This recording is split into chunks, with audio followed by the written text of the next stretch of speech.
Hari ini, saya ingin membagikan sebuah kisah dari Perjanjian Lama yang sangat mengejutkan dan mungkin paling mengerikan di seluruh Alkitab. Cerita ini mungkin tidak sesuai untuk semua usia dan bisa memicu trauma. Jadi, pastikan kalian siap sebelum menonton video ini. Kisah ini ada di kitab Hakim-Hakim, bab 19 hingga 21. Pasal penutup dari kitab Hakim-Hakim itu menyoroti fakta bahwa setiap orang melakukan apa yang benar menurut pandangannya sendiri. Banyak orang hanya tahu bab 19, tetapi tidak melanjutkan membaca sisanya. Saya yakin ada pelajaran penting yang bisa kita ambil dari cerita yang mengerikan ini. Saya akan langsung memberitahu Anda bahwa ketiga pasal tersebut kisahnya sangat mengerikan. Mulai dari aksi pemerkosaan, mutilasi, hingga meletusnya perang saudara yang melibatkan suku-suku Israel yang hampir memunahkan salah satu suku yang ada. Mari kita mulai dengan pasal 19. Di masa ketika Israel tidak memiliki raja, seorang Lewi yang tinggal di daerah perbukitan Efraim mengambil seorang wanita dari Betlehem Yehuda sebagai gundiknya. Namun wanita itu tidak setia dan kembali ke rumah ayahnya di Betlehem. Setelah 4 bulan, sang Lewi memutuskan untuk menjemputnya kembali. Sang Lewi berangkat ke Betlehem dan ayah wanita itu sangat ramah, memintanya tinggal beberapa hari. Setelah bermalam selama beberapa hari, akhirnya sang Lewi dan gundiknya berangkat kembali ke Efraim.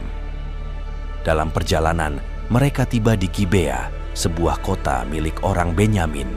Malam itu mereka tidak menemukan tempat bermalam, hingga seorang pria tua menawarkan mereka tempat di rumahnya. Demi keamanan, pria tua itu bersikeras agar orang Lewi dan gundiknya tinggal di rumahnya dan bukan di alun-alun kota. Saat mereka sedang menikmati malam di rumah pria tua, orang-orang jahat dari kota itu datang dan menggedor pintu, menuntut untuk bersetubuh dengan sang Lewi.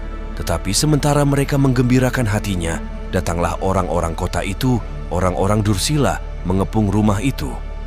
Mereka menggedor-gedor pintu sambil berkata kepada orang tua, pemilik rumah itu, "Bawalah keluar orang yang datang ke rumahmu itu, supaya kami pakai dia." Hakim-Hakim 19 ayat 22. Di sini kita melihat salah satu contoh terbesar dari pencemaran dan kebejatan moral terjadi di Gibea, ketika orang-orang yang dahulu menjadi umat Allah menyerahkan diri kepada nafsu homoseksual dan pemerkosaan. Mereka telah menjadi seperti orang Sodom. Alkitab memandang homoseksualitas dan lesbianisme sebagai salah satu hasil akhir dari penolakan terhadap Allah oleh seseorang atau suatu bangsa yang jahat. Tuan rumah mencoba berunding dengan mereka dengan menawarkan anak gadisnya dan gundik dari orang Lewi itu, tetapi mereka tidak mau mendengarkan. Untuk menyelamatkan diri, orang Lewi itu membawa gundiknya keluar dan menyerahkannya kepada mereka. Kemudian mereka bersetubuh dengan perempuan itu dan semalam-malaman itu mereka mempermainkannya sampai pagi. Barulah pada waktu fajar menyingsing mereka melepaskan perempuan itu. Hakim-Hakim 19 ayat 25. Di pagi hari sang Lewi menemukan gundiknya telah tewas dan tergeletak di depan pintu rumah dengan tangannya pada ambang pintu. Ayat 27.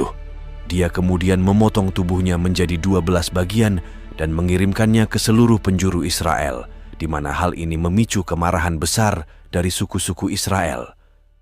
Seluruh suku Israel kecuali Benyamin berkumpul dan memutuskan untuk menghukum mati orang-orang yang memperkosa dan membunuh gundik orang Lewi.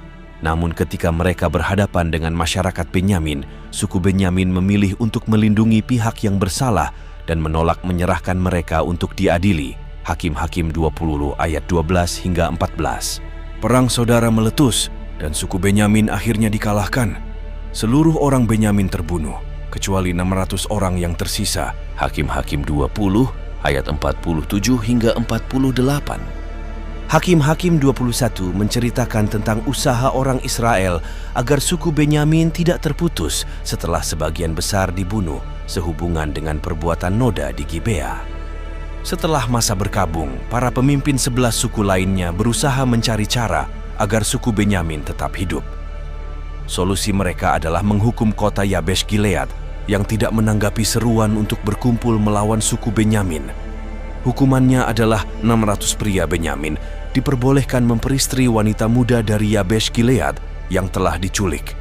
Mereka berhasil menemukan 400 gadis di sana dan istri-istri lainnya mereka culik dari Shilo. Rangkaian peristiwa yang mengerikan dan mengkhawatirkan ini diakhiri dengan kata-kata yang tepat di Hakim-Hakim 21 ayat 25. Pada masa itu Israel tidak mempunyai raja. Semua orang melakukan apa yang mereka inginkan. Para pembaca yang terguncang oleh tindakan-tindakan amoral yang terdapat dalam pasal-pasal penutup kitab Hakim-Hakim ini dapat merasa terhibur dengan kenyataan bahwa kitab suci dengan jelas mengutuk perbuatan-perbuatan ini. Kejahatan seperti yang menimpa gundik orang Lewi adalah apa yang terjadi ketika hukum ditolak dan setiap orang melakukan apa yang dianggapnya pantas.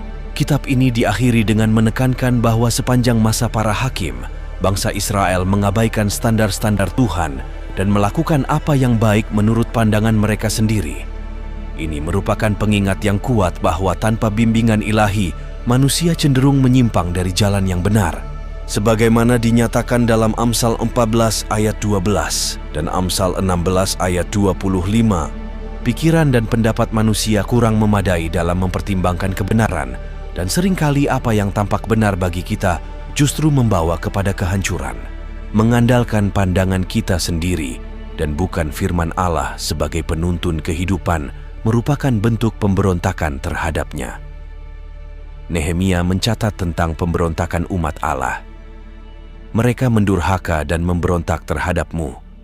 Mereka membelakangi hukum-Mu, tetapi karena kasih sayang-Mu yang besar, Engkau tidak membinasakan mereka sama sekali dan tidak meninggalkan mereka, karena Engkaulah Allah yang pengasih dan penyayang. Nehemia 9 ayat 26 dan 31. Meskipun Israel seringkali menyimpang dan memberontak, kasih sayang dan belas kasih Allah tetap setia, menunjukkan kesabaran dan kemurahannya yang tiada habisnya. Periode kelam dalam sejarah Israel ini segera mengarah pada tuntutan akan seorang raja, sebuah tindakan yang mereka harap akan membawa stabilitas dan keadilan. Namun, meskipun seorang raja dapat memberikan kepemimpinan yang lebih terstruktur, tindakan ini juga mengungkapkan kebutuhan mendalam akan seorang raja dan Mesias yang sempurna. Hanya Yesus Kristus yang bisa memenuhi peran ini sepenuhnya, membawa keselamatan dan pemulihan yang abadi. Kehadirannya adalah jawaban atas kekosongan spiritual yang dialami bangsa Israel dan seluruh umat manusia, menggenapi janji Allah tentang seorang raja yang akan memimpin dengan keadilan dan kasih yang sempurna.